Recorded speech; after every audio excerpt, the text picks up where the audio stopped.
السلام عليكم ورحمة الله وبركاته. ازيكم عاملين ايه؟ يا رب تكونوا بخير وفي احسن حال. اهلا بيكم في فيديو جديد. تعالوا النهاردة نعمل ليمون مخلل بالعصفر. الكمية اللي معايا دي كيلو ونص ليمون. غسلته كويس جدا وحطيته في حلة على النار. لازم الليمون بتاعي يبقى اصفر مش اخضر. يا دوب الليمون هياخد غلوة واحدة بس، وده الليمون السريع. لو احنا عايزينه ياخد وقت طويل او عايزين نعمله نفتح عليه كمان شهر او شهر ونص، نعمله ني من غير ما يتغلي. هنا الليمون هياخد غلوة بس، وانا بغليه قبل ما اغليه بفتحه بشقه اربعة بالسكينة كده، اربع تربع. هوريكم ازاي دلوقتي، بس يعني فتحة بسيطة وما بننزلش لاخر الليمون. هنا بقى كان الليمون بتاعي استوى، اخد غلوة واحدة وصفيته من المية بتاعته. المية في الحلة التانية دي عشان هي دي المية اللي هنخلل فيها. بصوا الليمون. بصوا الاربعة يعني عملته بالسكينة كده، فتحته اربع تربع او اربع جهات كده بالسكينة زي ما انتوا شايفين. هنا بقى معايا من عند العطار هنجيب عصفر وحبة البركة. الكمية اللي انا عاملاها زي ما قلت لكم دي حوالي كيلو ونص ليمون. خدت عليهم بس ب20 جنيه، يعني ب10 عصفر وب10 حبة البركة. وحطيت عليهم معلقة كبيرة ملح زي ما انتوا شايفين. هحط كمان عليهم جزرتين كبار مبشورين. مبشورين بالمبشرة.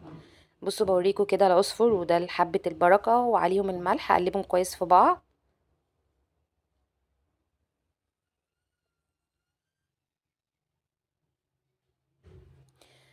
الليمون بالطريقة دي يا جماعة بيقعد بالظبط 5 أو 6 أسبوع بالظبط ونفتح عليه.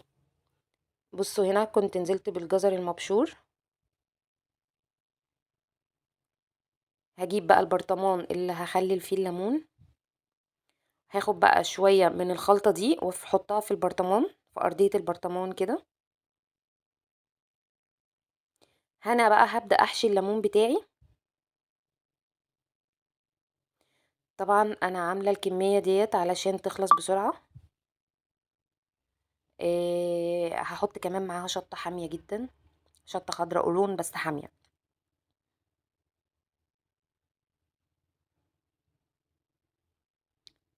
دي كمية الشطة اللي كانت عندي، فانا قلت يا دوب هي كفاية بس على قد البرطمان، يعني محدش عندي بياكل الشطة الحامية دي غيري انا. هبدأ بقى احشي الليمون كده زي ما انتوا شايفين كله، وارصه بقى في البرطمان واحدة جنب التانية. الكمية دي ملت لي البرطمان اللي قدامكم دوت، وفوت شوية صغيرين كده عملت برطمان تاني صغير.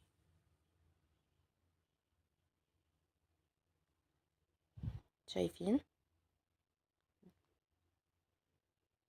احط كمية كويسة جوه الليمونة علشان تتشرب كويس.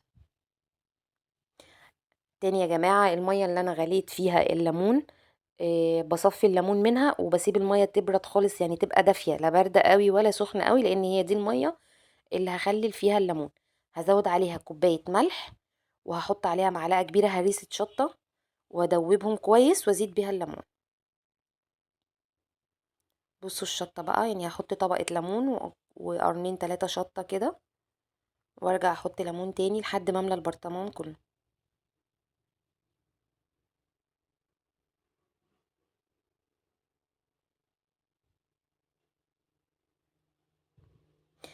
انا مش عارفه والله سعر الليمون في السوق كام دلوقتي، لان انا مش بشتري ليمون. انا عندي في الجنينه شجرتين كده ليمون بيخلوني ما اشتريش منهم ليمون عامه خالص.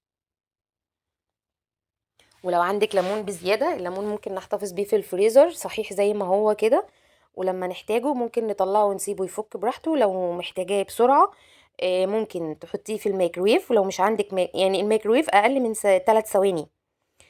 لو مش عندك الميكرويف ممكن نحطه في ميه مغليه 10 دقايق بالظبط، وهتلاقي الليمون بقى كويس ونبدأ نستعمله. وممكن نعصره ونحطه في قوالب التلج لحد ما يجمد، وبعد كده نطلعه من القوالب ديت ونحطه في كيس بلاستيك او في برطمان او في علبة بلاستيك، ونحطه في الفريزر وناخد منه زي ما تحبي. وفي الحالتين مش بيمرر وبيفضل زي الصابح بالظبط.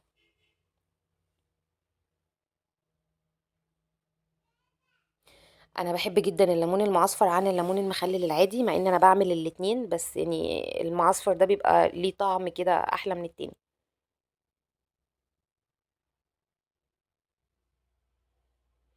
بضغط بقى الليمون علشان البرطمان ياخد معايا كمية حلوة.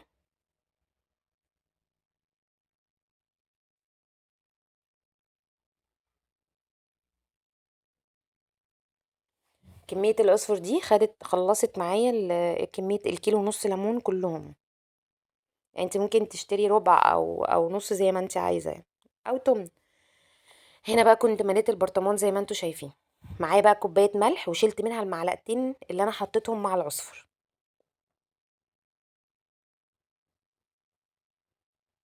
هدوبهم كويس في المية دي. انا احتجت فوق المية دي كمان حوالي كوباية او نص كوباية من الحنفية.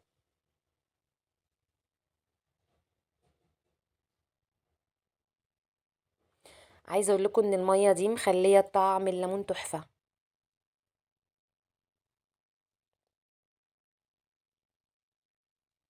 ده البرطمان الصغير بقى اللي اتفضى معايا. طريقة الليمون دي يا جماعة اسبوع بالظبط ونفتح عليه ونبدأ ناخد منه. بصوا هنا بقى هننزل بالمية.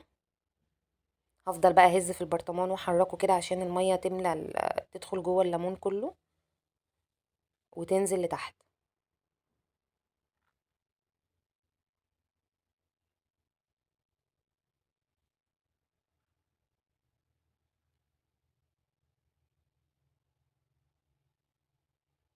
هجيب بقى دلوقتي معلقة وابدأ اعمل فراغات كده في الليمون علشان المية دي تنزل لتحت. مية الليمون لازم تبقى مغطية الليمون حاجة بسيطة كده من على الوش، ولو عندي بقى قشر ليمونتين او حاجة بحطهم على الوش. بحط طبقة زيت الاول علشان تحافظ على الليمون، واحط قشرة او قشرتين ليمون من على الوش كمان اغطي بيهم الليمون.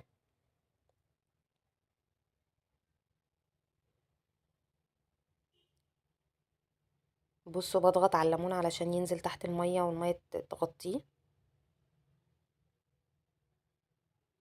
كده البرطمان بدأ يتملي معايا. عايزه اقول لكم وانا بفتح عليه النهارده الريحه كانت جايبه لاخر الشقه، والله ريحته تحفه. جربوه هيعجبكم، احسن من الجاهز يا جماعه وانضف والله.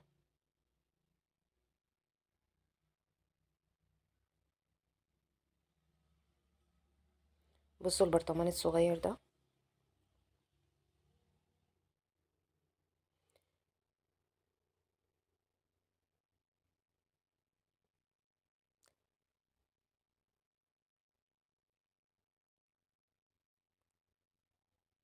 هبدأ بقى اقفل البرطمانات.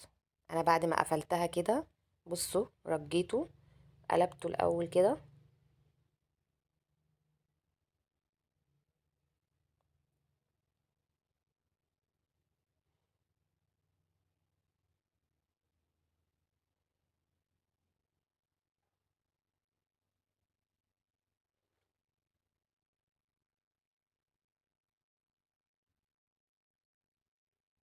شايفين شكل الليمون والميه بتاعته.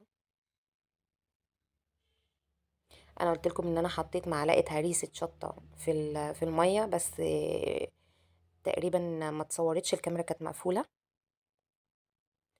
هجيب بقى صينية او طبق واحط عليهم البرطمانات مقلوبة كده لمدة ساعتين تلاتة او ممكن ليلة كاملة، وبعد كده اعدلهم زي ما انتوا شايفين.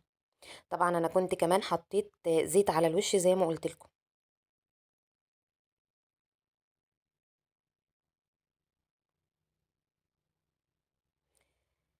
هنا بقى بصوا كده شكل البرطمانات. هشيلهم بقى على جنب زي ما هما كده. ممكن بقى يعني انا كده كنت عاملاهم من العصر تقريبا، على بالليل بقى ممكن اعدلهم. هنا بقى كان عدى اسبوع على المخلل بتاعي. تعالوا بقى نشوف الليمون. بصوا الشكل، الريحة والله وانا بفتحه ريحة تحفة، طعمه حلو جدا وريحته حلوة قوي قوي قوي. ريحة العصفر مع حبة البركة مع الشطة. كمان الشطة اللي فيه دي حامية قوي، فمدياله طعم وريحة حلوة. بصوا الليمون، شايفين شكله. كده يا جماعة كان عدى اسبوع بالظبط. بصوا. بصوا الليمونة بتتفتح معايا بكل سهولة ازاي. شايفين قلب الليمونه من جوه مستوي ازاي؟ بصوا.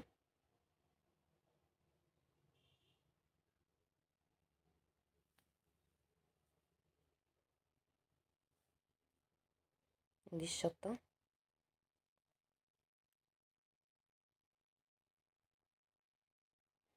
طبعا طعم الحاجه لما بنعملها في البيت ونظافتها بتفرق جدا عن اللي بنجيبه جاهز من بره. احنا مش عارفين المخللات بره ديت فيها ايه ولا معموله ازاي، اللي عملها ايده نضيفه ولا لا. فالحاجه كل ما نعملها في البيت انضف واطعم وسهله جدا وما خدتش وقت ومش مكلفه.